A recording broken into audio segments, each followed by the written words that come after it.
आज की इस वीडियो में हम डिस्कस करेंगे क्वेश्चन नंबर 3 लैब सेशन 8 का, जो कि हमारे पास गिवन है एक कोन जो कि एक स्फीयर के अंदर ट्रैप है, और उसका जो वर्टेक्स है कोन का वो स्फीयर की बाउंड्री के साथ कांटेक्ट में है।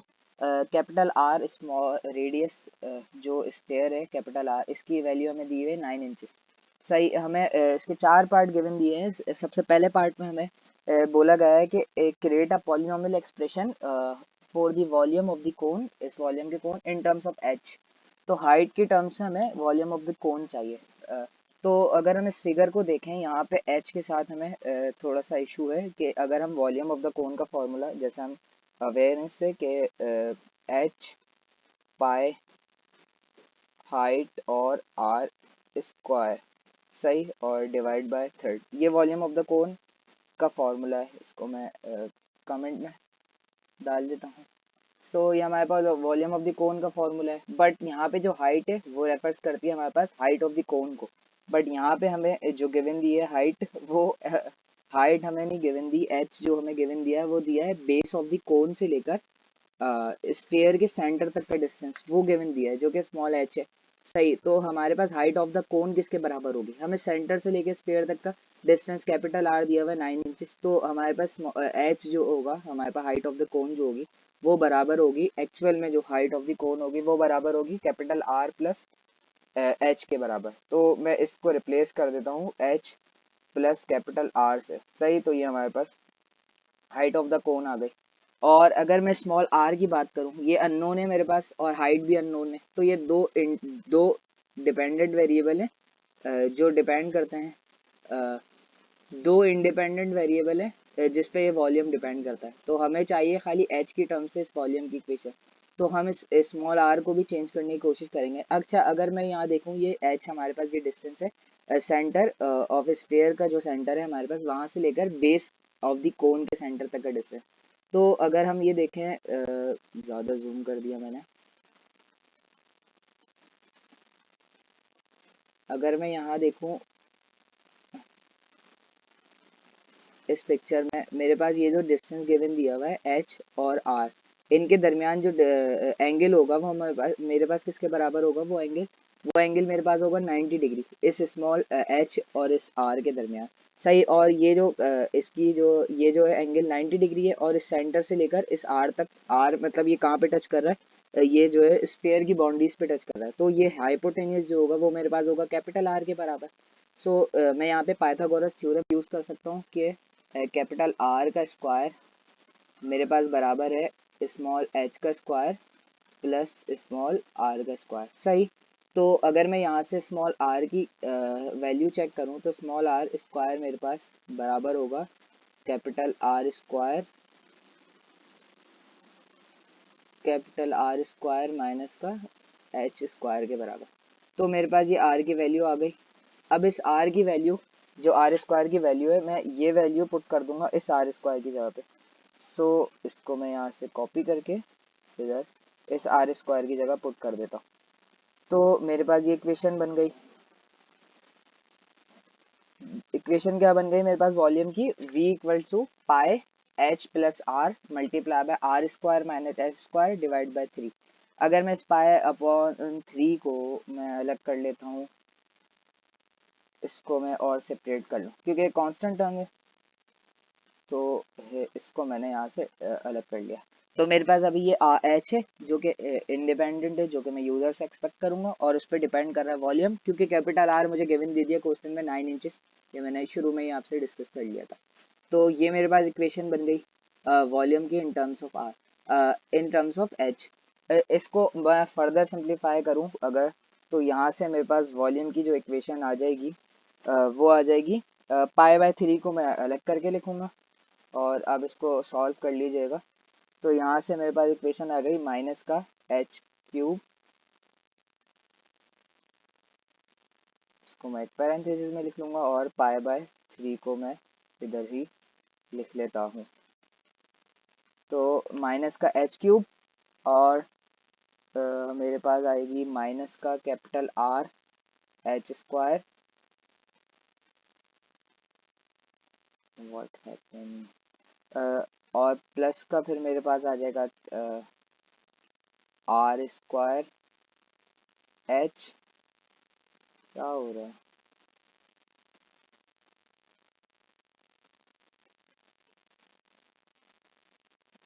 प्लस का आर स्क्वायर एच। देखें पहले क्यूब वाली टर्म, फिर स्क्वायर वाली टर्म, फिर पावर की 1 पावर वाली टर्म, और फिर लास्ट में मेरे पास ये कैपिटल आर,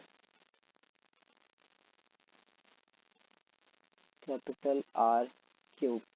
सही, तो यहाँ से मेरे पास इस वॉल्यूम की इक्वेशन आ गई। ये मेरे पास पार्ट 1 कंप्लीट हो गया। सही।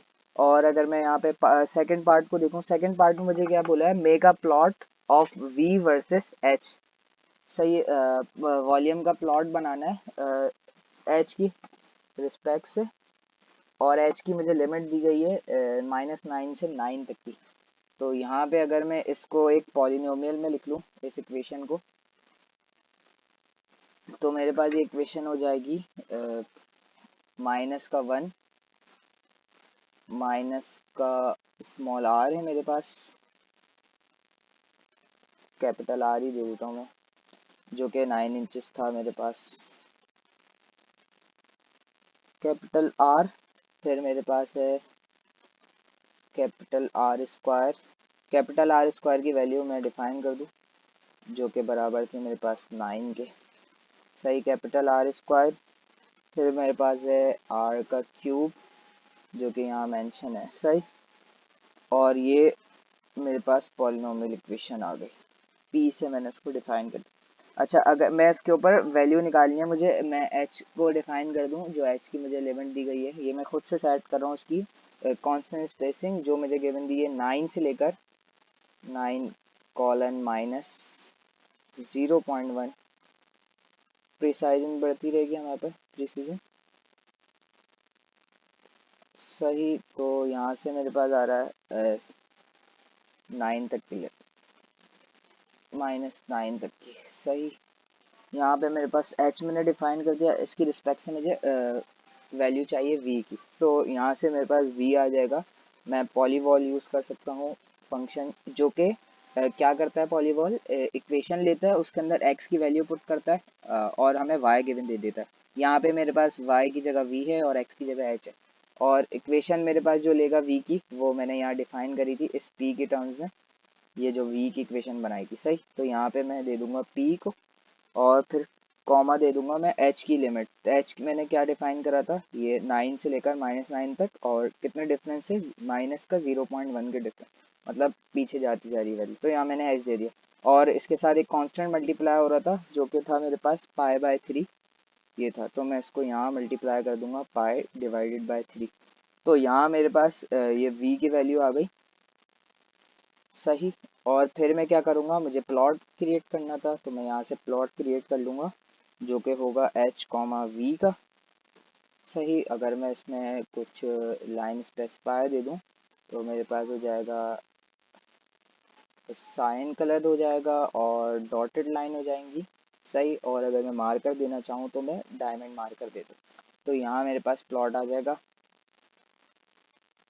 ये मेरे पास प्लॉट आ गया। सही, ये बहुत ज़्यादा इसमें वैल्यूज़ हैं, जैसे मैंने यहाँ पर, मैं दोबारा इसको क्रिएट करूँ 1 की स्पेसिंग पे, तो देखिए हमारे पास ये डॉटेड लाइन विजिबल हो रही है, और ये मेरे पास लाइन स्पेसिफायर है। और मैं कलर अगर इसका और चेंज कर दूँ, रेड या ब्लू कर देता हूँ, तो मेरे पास ये देखें आप, सी, अच्छा साइन और मैंने ब्लू एक साथ दे दिया, तो कॉलन और फिर डायमंड, तो यहाँ से देखें मेरे पास ब्लू कलर हो गया यहाँ पे।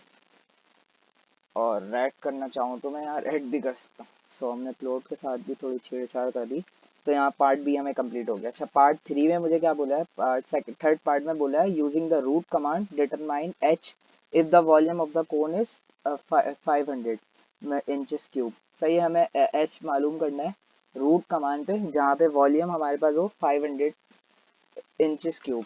सही, तो मैं यहाँ पे इसको सॉल्व करूँगा रूट के फंक्शन से, जो हमारे पास रूट फंक्शन है। अगर मैं एक वेरिएबल क्रिएट कर लूँ यहाँ पे, जो कि मेरे पास मैं इसको बोल देता हूँ z से, क्योंकि इक्वल टू 0 करके हम रूट निकालते हैं इस पॉलिनोमियल इक्वेशन को। तो यहाँ से अगर मैं दोबारा ये -1 इक्वेशन देखो, क्योंकि कांस्टेंट टर्म जो है वॉल्यूम तो मेरे पास पता है। अब मैं क्या करूँगा, इस पाई बाय 3 को, 3 जो यहाँ पे मेरे पास डिवाइड हो रहा था वॉल्यूम से मल्टीप्लाई हो जाएगा, तो 3 मल्टीप्लाई बाय 500 और डिवाइड बाय पाई आ जाएगा, और फिर मैं इसको माइनस की साइड ले जाऊँगा तो मेरे पास इक्वेशन इक्वल टू 0 हो जाएगी। तो मैंने यही करा है यहाँ पे, माइनस का 1 पहले मैं पूरी इक्वेशन को यहाँ रीराइट कर लूँगा, Ctrl+C, सही। तो मेरे पास ये आ गया r³ तक, और फिर उसके बाद मेरे पास क्या आएगा, माइनस का 3 मल्टीप्लाई बाय 500 जो कि मेरे पास वॉल्यूम था, और डिवाइड बाय ये पाई, सही। ये पाई मेरे पास जो था ये डिवाइड में आ जाएगा। बस मैंने क्या करा, इस इक्वेशन को मैंने इक्वल टू 0 कर दिया इस इक्वेशन को सॉल्व करके, सही। तो यहाँ से मेरे पास दो स्क्वायर ब्रैकेट आ गए हैं, मैंने इसको कम कर दिया, सही। तो यहाँ से मेरे पास एक जेड इक्वेशन बन गई। अब मैं इस पे रूट्स की इसको मैं अगर बोल देता हूँ पार्ट सी, सही। हमारे पास जो कि रूट्स की इक्वेशन से सॉल्व होना है, इसके अंदर मैं इक्वेशन दे दूंगा जो मैंने बनाई थी z के अंदर, वेरिएबल z में। तो यहाँ से मेरे पास h की वैल्यू आ गई है। अब ये h की वैल्यू क्या है हमारे पास, ये 3 तो हमारे पास इमेजनरी है क्योंकि इसके अंदर आयोटा वाली टर्म्स हैं, और ये हमारे पास एक्चुअल वैल्यू है, रियल वैल्यू जो 8.8299 है, सही। तो हमारे पास ये वैल्यू हाइट की आ गई है। और अगर हम अपना लास्ट पार्ट देख लें, डी पार्ट, तो डी पार्ट में हमें क्या बोला गया है, हमें बोला गया है कि हमें वैल्यू चाहिए ऑफ एच हाइट की that correspond to the cone with the largest possible volume, के कौन लार्जेस्ट पॉसिबल वॉल्यूम हो कोन का, वैल्यू मालूम करनी है उस एच की, सही है। तो हमें और क्या बोल रहे हैं, determine that volume, determine the value of H, value of H मालूम करनी है, वो हाइट एच की वैल्यू मालूम करनी है हमें जो कॉरेस्पॉन्ड करे कौन के लार्जेस्ट पॉसिबल वॉल्यूम पे, और वो लार्जेस्ट पॉसिबल वॉल्यूम भी चाहिए। तो ये जो है थोड़ा सा रिलेट करता है हमारे फर्स्ट ईयर की मैथमेटिक्स से, जहाँ हमने मिनिमा और मैक्सिमा निकाला था। यहाँ मैक्सिमम की बात हो रही है कि मैक्सिमम वॉल्यूम कब होगा। अच्छा, अगर मैं देखूँ ये मेरे पास है वॉल्यूम और ये मेरे पास है हाइट, सही है। तो इस हाइट की वैल्यू पे ये वॉल्यूम हमारे पास इंक्रीज हो रहा है जैसे हाइट इंक्रीज हो रही है, और फिर ये हमारे पास जब हाइट बहुत ज़्यादा हो गई थी तो ये वॉल्यूम भी डिक्रीज हो रहा था, सही है। तो ये हाइट पे डिपेंड कर रहा था, हमारे पास हाइट वॉल्यूम डिक्रीज हो रहा था। तो हमें यहाँ पे क्या चाहिए, हमें एच की वो वैल्यू चाहिए जिस पे वॉल्यूम हमारे पास ज़्यादा हो और वो वॉल्यूम भी डिटरमाइन करना है। सिंपल सा पार्ट ये कहता है हमें, थर्ड पार्ट जो हमें ये कहता है, सही। तो हम क्या करेंगे, मैं इसको अगर हम इक्वेशन को डिफ्रेंशिएट कर दूं, सही है, और फिर मैं क्या करूं, उसको इक्वेट कर दूं 0 से और फिर उसके रूट निकालूं, सही। यही करते थे ना, हम एक डिफ्रेंशिएशन करते थे, इक्वल टू 0 कर देते और फिर वो आ जाता था, फिर उसको हम इक्वल टू 0 करके उस वैल्यू निकाल लेते, और फिर उस वैल्यू पे हम जो है मैक्सिमम वैल्यू अपनी कैलकुलेट कर लेते या मिनिमम वैल्यू, सही। तो मेरे पास पहले एक मैं बता देता हूँ एच मैक्स, एच एम से मैं बना देता हूँ एक वेरिएबल जिसके अंदर मैं पॉली डर जो कि डिफ्रेंशिएट करती है इक्वेशन को, डिफ्रेंशिएशन करती है इक्वेशन की, जो कि मैंने एक कोफिशिएंट दिए थे यहाँ पे इस इक्वेशन में, तो मैं इसी को सॉल्व करूँगा या डिफ्रेंशिएट करूँगा। तो मैं इस इक्वेशन को दे देता हूँ पी, सही। तो मेरे पास ये इसको डिफ्रेंशिएट कर दी, और अगर मैं यहाँ पे इसको इक्वेट कर दूँ इसके, बल्कि इसको रूट ले लेता हूँ, तो यहाँ पे मैं इक्वल टू 0 भी करके इसके रूट्स आ जाएंगे मेरे पास, सही। तो इस इक्वेशन के रूट्स आ जाएंगे, मतलब इस कब जो है ना वैल्यू 0 थी और उस पर उस एच की वैल्यू आ जाएगी, सही। तो यहाँ से मेरे पास इस एच की वैल्यू आ जाएगी, और फिर उस एच की वैल्यू पे मैं मैक्सिमम वॉल्यूम कैलकुलेट करूंगा, जो लास्ट में मुझे क्वेश्चन पार्ट में बोला था कि वो मैक्सिमम वॉल्यूम भी हमें मालूम करना है। तो वी मैक्स में इधर लिख देता हूँ इक्वल टू, अच्छा, तो मेरे पास इस पॉलीवॉल में क्या होगी, मेरे पास इसमें जो है मेरे पास, अगर मैं इसको रन करूं तो मेरे पास ये एच वैल्यू कितनी है हमारे पास, एक -9 है और एक -3, -9 तो कोई होगी नहीं, हाइट -9, सही, तो मुझे क्या चाहिए, इस थर्ड वैल्यू चाहिए, जो अगर मैं इसको एक्सेस करूँ तो HM2 से एक्सेस कर लूँगा, तो यहाँ से मेरे पास ये 3 आ जाएगा। सही, मैं इसको कंडीशनल स्टेटमेंट से भी हटा सकता हूँ, बट मैं थोड़ा सिंपल रख रहा हूँ। तो मुझे इस 3 पे हमें पता चल रहा है, इस हाइट 3 पे जो है मैक्सिमम वॉल्यूम होगा हमारे पास। सही, तो मैं इस मैक्सिमम हाइट पे वो वॉल्यूम कैलकुलेट कर लूँगा। तो मैं क्या करूँगा, मैंने एक वेरिएबल बनाया था VM से। सही, और मैं क्या करूँगा, पॉलीवॉल यूज़ करूँगा फंक्शन, जो मैंने पहले भी वैल्यू कैलकुलेट करने के लिए यूज़ करा था। और फिर इसमें मैं क्या करूँगा, पॉलीवॉल में मैं क्या देख रहा हूँ, एक इक्वेशन जैसे मैंने ली थी, कोफिशिएंट ऑफ द इक्वेशन, जो कि मैंने यहाँ से क्रिएट करे थे इस कोफिशिएंट्स को, तो मैं ये कोफिशिएंट ऑफ द इक्वेशन दे रहा था। तो मैं यहाँ पे भी ये p गिवन दूंगा। और फिर मैं क्या करूँगा, इसके अंदर मुझे किस पे इस वॉल्यूम चाहिए मुझे किस एच पे, वो HM का 2 था। सही है, सेकंड एलिमेंट था इस HM में से। सही, तो वो मैंने 2 दे दिया। अच्छा, और ये किससे मल्टीप्लाई था मेरे पास, अगर मैं ये देखूँ, ये किससे मल्टीप्लाई हो रहा था, π/3 से हो रहा था। तो मैं इसको मल्टीप्लाई कर दूंगा π/3 से, तो यहाँ पे मेरे पास मैक्सिमम वैल्यू भी वॉल्यूम भी कैलकुलेट हो जाएगा। तो मैं इसको रन कर देता हूँ, तो मेरे पास मैक्सिमम वैल्यू आ रहा है 904.778। सही, तो ये मेरे पास यहाँ पे क्वेश्चन डन हो गया। तो थैंक यू।